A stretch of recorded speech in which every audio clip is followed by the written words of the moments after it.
Welcome to special focus. దేశ రాజకీయాల్లో delimitation చర్చ. సౌత్ వర్సెస్ నార్త్గా రాజకీయ రగడ దేనికి? దక్షిణాది రాష్ట్రాలు ఎందుకు భయపడుతున్నాయి? జనాభా ప్రాతిపదికన డీలిమిటేషన్ చేస్తే దక్షిణాదికి నష్టం తప్పదా? జనాభా నియంత్రణే దక్షిణాదికి మైనస్గా మారిందన్న వాదనలో నిజమెంత? స్టాలిన్ సహా పలువురు దక్షిణాదికి చెందిన పార్టీల నేతలు ఇమ్మీడియట్గా పిల్లల్ని కనాలని ఎందుకు తొందర పెడుతున్నారు?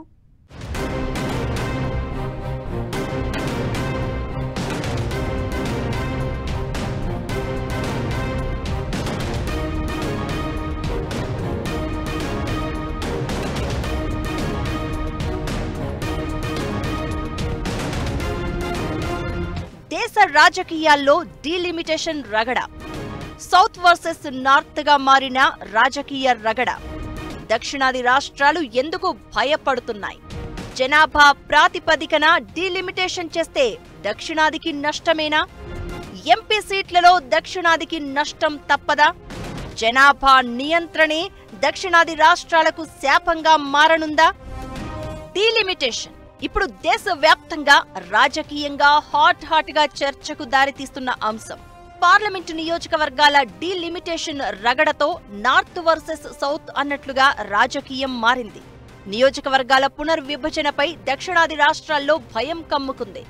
ఉత్తరాది రాష్ట్రాలతో పోలిస్తే దక్షిణాది రాష్ట్రాల్లో పార్లమెంటు నియోజకవర్గాల సంఖ్య తగ్గుతుందనేది ఆయా రాష్ట్రాల ఆందోళన. ముఖ్యంగా తమిళనాడులో ఎంపీ సీట్లు తగ్గుతాయని ఆ రాష్ట్ర ముఖ్యమంత్రి ఎంకే స్టాలిన్ తీవ్రంగా ఆరోపిస్తున్నారు. జనాభా ప్రాతిపదికన పార్లమెంటు నియోజకవర్గాల పునర్విభజన జరిగితే అప్పుడు తమ రాష్ట్రాలకు తీరని అన్యాయం జరుగుతుందని సౌత్ పొలిటికల్ పార్టీలు, లీడర్లు భయపడుతున్నాయి. అందుకే ఇప్పుడు పిల్లల్ని కనాలని కొత్త రాగం అందుకున్నారు. దక్షిణాది రాష్ట్రాలు గత కొన్నేళ్లుగా మెరుగైన జనాభా నియంత్రణ పద్ధతులు పాటించడం వల్ల అదిప్పుడు తమకు పెను శాపంగా మారుతోంది అన్నది తమిళనాడు సీఎం స్టాలిన్ సహా పలువురు దక్షిణాది పార్టీల నాయకుల అభిప్రాయం. ఉత్తరాది రాష్ట్రాల్లో దక్షిణాది రాష్ట్రాలతో పోలిస్తే జనాభా పెరుగుదల ఎక్కువ. దీంతో జనాభా ప్రాతిపదికగా ఎంపీ సీట్లు, శాసనసభ నియోజకవర్గాలు డీలిమిటేషన్ చేస్తే ఉత్తరాది రాష్ట్రాలకు ఎంపీ సీట్ల సంఖ్య బాగా పెరిగే అవకాశముందంటున్నారు. అందుకే ఈ ఆందోళనంతా. ఇంతకీ డీలిమిటేషన్ అంటే ఏంటి? ప్రస్తుతం జనాభాలో మార్పుల ఆధారంగా పార్లమెంటరీ, రాష్ట్ర అసెంబ్లీ నియోజకవర్గాల సరిహద్దుల్ని తిరిగి మార్చడాన్ని డీలిమిటేషన్ అని అంటారు. జనాభా ప్రాతిపదికన చేసే ఈ డీలిమిటేషన్తో పార్లమెంటులో ఎంపీల ప్రాతినిధ్యం బలంగా ఉంటుందని చెప్తారు. అలాగే షెడ్యూల్డ్ కులాలు, షెడ్యూల్డ్ తెగలకు ఎన్ని సీట్లు రిజర్వ్ చేయాలో కూడా ఇది నిర్ణయిస్తుంది. రాజ్యాంగంలోని ఆర్టికల్ 82, 170 ప్రకారం ప్రతి జనాభా లెక్కల తరువాత నియోజకవర్గాల సంఖ్య, వాటి సరిహద్దులను సర్దుబాటు చేస్తారు. ఇప్పుడున్న జనాభా లెక్కల డేటా ఆధారంగా పార్లమెంటు చట్టం ద్వారా డీలిమిటేషన్ కమిషన్ను ఏర్పాటు చేస్తారు. ప్రతి 5 ఏళ్లకొకసారి జనాభా లెక్కలు చేస్తూ ఉంటారు. అయితే కోవిడ్ కారణంగా 2021 జనాభా లెక్కలు ఆలస్యమయ్యాయి. ఇప్పుడు 2026 దగ్గర పడుతున్న సమయంలో డీలిమిటేషన్ కసరత్తు మొదలైంది. దీంతో జనాభా ప్రకారం చూస్తే ఉత్తరాదికి సీట్లు పెరగడం, దక్షిణాది రాష్ట్రాల్లో పార్లమెంటు సీట్లు తగ్గుతాయని తమిళనాడు వంటి సౌత్ రాష్ట్రాలు ఆందోళన చెందుతున్నాయి. దీనికి ఇంకో కారణం ఏంటంటే డీలిమిటేషన్ కసరత్తు మొత్తం పార్లమెంటరీ సీట్లను మార్చకుండానే నియోజకవర్గాలను పెంచవచ్చు, తగ్గించవచ్చు లేదా మార్చవచ్చు. ఇక్కడే దక్షిణాది రాష్ట్రాల అనుమానాలు మొదలయ్యాయి. ఉత్తరాదిన స్థానాలు పెరిగి దక్షిణాదిన తమ సీట్ల సంఖ్యను తగ్గిస్తారేమో అని భయపడుతున్నాయి. ఇప్పుడు డీలిమిటేషన్ ప్రక్రియ చేస్తే ప్రస్తుతం ఇండియా జనాభా 145 కోట్లకు పైనే ఉంది. మహిళా రిజర్వేషన్ చట్టాన్ని కూడా పరిగణలోనికి తీసుకోవాల్సి ఉంది. 1951, 1961, 1971 జనాభా ప్రకారం చూస్తే ఇప్పుడున్న జనాభా ఆధారంగా లోక్సభ సీట్లు 543 నుంచి 753కి పెరిగే అవకాశం ఉన్నట్లు తెలుస్తోంది. 20 లక్షల జనాభా నిష్పత్తి ఆధారంగా మాత్రమే పరిశీలిస్తే మొత్తం లోక్సభ సీట్లు 753 అవుతాయి. దక్షిణాదికి 144 సీట్లు దక్కే అవకాశం ఉంటుంది. ఇందులో తెలంగాణకి 20, ఏపీకి 28, కేరళకు 19, తమిళనాడుకు 41, కర్ణాటకకు 36 సీట్లు వస్తాయని అంచనా. మరోవైపు యూపీలో సీట్ల సంఖ్య 80 నుంచి 128కి, బీహార్లో 40 నుంచి 70కి, మధ్యప్రదేశ్లో 29 నుంచి 47కి, మహారాష్ట్రలో 48 నుంచి 68కి, రాజస్థాన్లో 25 నుంచి 44కి సీట్లు పెరిగే అవకాశం ఉందని అంటున్నారు. ఈ లెక్కన ఉత్తరాదితో పోలిస్తే దక్షిణాదికి పార్లమెంటు స్థానాల్లో ప్రాతినిధ్యం తగ్గడం ఖాయమని అంటున్నారు. ఇదే ఇప్పుడు అసలు సిసలు పొలిటికల్ ప్రాబ్లంగా మారుతోంది. కొన్ని దశాబ్దాలుగా జనాభా నియంత్రణ పాటిస్తూ రావడం వల్లే డీలిమిటేషన్లో తక్కువ ఎంపీ సీట్లు పొందుతామేమోనన్న భయం ఆయా సౌత్ రాష్ట్రాల్లో నెలకొంది. వచ్చే ఏడాది పార్లమెంటు నియోజకవర్గాల డీలిమిటేషన్కు కేంద్ర ప్రభుత్వం ముమ్మరంగా కసరత్తు చేస్తోంది. ఈ విషయంపై తమిళనాడు ముఖ్యమంత్రి ఎంకే స్టాలిన్ సహా పలువురు సౌత్ లీడర్లు అభ్యంతరం వ్యక్తం చేశారు. పార్లమెంట్లో సౌత్ స్టేట్స్ గొంతు నొక్కేలా చేస్తున్నారన్న ఆందోళన వ్యక్తమవుతోంది. ఇంతకీ జనాభా ప్రకారం డీలిమిటేషన్ చేస్తే దక్షిణాది రాష్ట్రాలకు ఎలా నష్టం జరుగుతుంది? ఆర్థిక అంశాల పరంగా చూస్తే పన్నుల రూపంలో కేంద్రానికి సౌత్ స్టేట్స్ ఇస్తోందెంత, తిరిగి కేంద్రం నుంచి పొందుతోంది ఎంత? దేశాభివృద్ధి, ఆర్థిక పురోగతిలో దక్షిణాది రాష్ట్రాల పాత్ర చాలా కీలకం.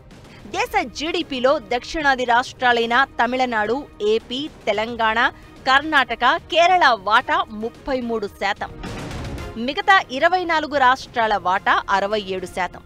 ఇప్పటికే పన్నుల వాటాల్లో జనాభా తక్కువై సౌత్ స్టేట్స్ తీవ్రంగా నష్టపోతున్నాయి. రాష్ట్రాల నుంచి కేంద్రానికి పన్నుల రూపంలో ₹1 పంపితే 42 పైసలు మాత్రమే వెనక్కి వస్తున్నాయని తెలంగాణ సీఎం రేవంత్ ఆరోపించారు. జనాభా, పేదరికం ఎక్కువగా ఉన్న యూపీ కేంద్రానికి ₹1 ఇచ్చి ₹3 కేంద్రం నుంచి పొందుతోంది. బీహార్ అయితే ₹1 పన్నుల రూపంలో కేంద్రానికి ఇచ్చి అక్కడి నుంచి ₹7కు పైగా రిటర్న్ పొందుతోంది. డీలిమిటేషన్ చర్చల్లో కేంద్ర, రాష్ట్ర ప్రభుత్వాల మధ్య ఈ నిధుల పంపకానికి సంబంధించిన చర్చ, వివాదాలు, ఆరోపణలు గత కొన్నేళ్లుగా జరుగుతూనే ఉన్నాయి. రాష్ట్రాల నుంచి కేంద్రం పన్నుల్ని వసూలు చేస్తుంది. ఆ తర్వాత వాటిని ఆయా రాష్ట్రాలకు పంపిణీ చేస్తుంది. దీనికోసం 5 ఏళ్లకు ఒక ఫైనాన్స్ కమిషన్ ఏర్పాటు చేస్తారు. ఈ కమిషన్ సిఫార్సుల ఆధారంగా కేంద్రం రాష్ట్ర ప్రభుత్వాలకు నిధుల్ని కేటాయిస్తుంది. 13వ ఆర్థిక సంఘం ఉన్నంత వరకు ఆదాయంలో 32% మాత్రమే రాష్ట్రాలకు పంపిణీ అయ్యేది.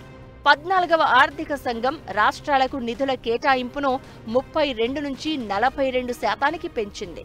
ప్రస్తుతం 15వ ఆర్థిక సంఘం సిఫార్సులు అమల్లో ఉన్నాయి. ప్రతి రాష్ట్రం ఈ 42% నిధులను ఎలా పంచుకోవాలో ఫైనాన్స్ కమిషన్ నిర్ణయిస్తుంది. రాష్ట్రాల విస్తీర్ణం, జనాభా, అత్యల్ప తలసరి ఆదాయం, అటవీ, పర్యావరణం, రాష్ట్రాల పన్నుల వసూళ్ల సామర్థ్యం, జనాభా నియంత్రణ ఈ అంశాలను బట్టి కేంద్రానికి నిధుల పంపిణీపై ఫైనాన్స్ కమిషన్ సిఫారసులు చేస్తుంది. 15వ ఆర్థిక సంఘం సిఫార్సుల ప్రకారం తమిళనాడుకు కేంద్రం 2,12,600 కోట్ల నిధుల్ని కేటాయించారు. కర్ణాటకకు 1,92,500 కోట్లు, ఏపీకి 2,34,000 కోట్లు పంపిణీ చేశారు. అదే యూపీకి 8,55,000 కోట్లు, మధ్యప్రదేశ్కు 3,82,000 కోట్లు, బీహార్కు 4,78,000 కోట్ల నిధుల్ని ఇచ్చారు. ఇలా జనాభా ప్రాతిపదికన ఎక్కువ నిధుల్ని ఉత్తరాది రాష్ట్రాలే పొందాయన్న ఆరోపణల్ని కేంద్రం, ఫైనాన్స్ కమిషన్ ఎదుర్కొంటోంది. ఇప్పుడు దేశానికంటే వచ్చేసి నిధులు అనేటువంటి సమాన ప్రాతిపదికన ప్రజాస్వామ్యబద్ధంగా, రాజ్యాంగబద్ధంగా జరగాలనేటువంటి ఒకటి ఉంటే, మరి దక్షిణ భారతదేశంలో సాధించినటువంటి అభివృద్ధి ఫలితంగా జనాభాను తగ్గించడం వల్ల ఈ కేంద్రం నుంచి రావాల్సినటువంటి నిధులు ఏవైతే ఉన్నాయో ఆర్థిక సంఘం నిధులు, అదేవిధంగా వచ్చేసి లోక్సభలో ఉండాల్సినటువంటి సీట్లు ఏవైతే ఉన్నాయో వాటిని తగ్గిపోతున్నాయి అనేటువంటి వాదన. Is it a punishment are reward? 1976 తర్వాత దక్షిణాది రాష్ట్రాల్లో కేరళ, తమిళనాడు, కర్ణాటక, ఉమ్మడి ఏపీ విభజన తర్వాత తెలంగాణ ఈ రాష్ట్రాలన్నీ ఒకరు లేదా ఇద్దరు పిల్లల్ని మాత్రమే కనాలని జనాభా నియంత్రణకు ముందడుగు వేశాయి. పాపులేషన్ను కంట్రోల్ చేయడంలో ముందంజలో నిలిచాయి. తమిళనాడులో 2001 నాటికే సంతానోత్పత్తి రేటు 2.0గా ఉంది. యూపీ, బీహార్ లాంటి రాష్ట్రాల్లో 2015 నాటికి జనాభా పెరుగుదల రేటు 4.0గా ఉంది. ఇలా ఉత్తరాది రాష్ట్రాల్లో క్రమంగా జనాభా పెరిగింది. 2001లో డీలిమిటేషన్ చేశారు. కానీ జనాభా ప్రాతిపదికన కాదు. సీట్ల సంఖ్యను పెంచకపోయినా నియోజకవర్గాల హద్దులను మార్చారు. ప్రస్తుతం డీలిమిటేషన్కు మరో ఏడాది గడువు మాత్రమే ఉండడంతో సౌత్ స్టేట్స్ ఆందోళన వ్యక్తం చేస్తున్నాయి. కేంద్ర ప్రభుత్వం ఇప్పుడు దీనిపై స్పీడ్ పెంచింది. అయితే జనాభా ప్రకారం కాకుండా ఆయా రాష్ట్రాల్లో ఉన్న సీట్ల సంఖ్యను ప్రాతిపదికన చేసుకుని 50% పెంచాలని, అప్పుడు అన్ని రాష్ట్రాలకు న్యాయం జరుగుతుంది అనేది దక్షిణాది రాష్ట్రాల వాదన. అసలు పునర్విభజన ఏ ప్రాతిపదికన జరుగుతుందో చెప్పాలని తెలంగాణ సీఎం రేవంత్ రెడ్డి గట్టిగా డిమాండ్ చేశారు. దక్షిణాది రాష్ట్రాల నోరు నొక్కేందుకు డీలిమిటేషన్ అస్త్రాన్ని కేంద్రం ప్రయోగిస్తోంది అన్నారు కర్ణాటక సీఎం సిద్ధరామయ్య. పునర్విభజన ప్రక్రియపై కేంద్రం క్లారిటీ ఇవ్వాలని, అందరితో చర్చించి అడుగులు వేయాలని లెఫ్ట్ పార్టీలు డిమాండ్ చేస్తున్నాయి. మరి ఈ డీలిమిటేషన్ రగడకు కేంద్రం ఎక్కడ పులు స్టాప్ పెడుతుందో చూడాలి.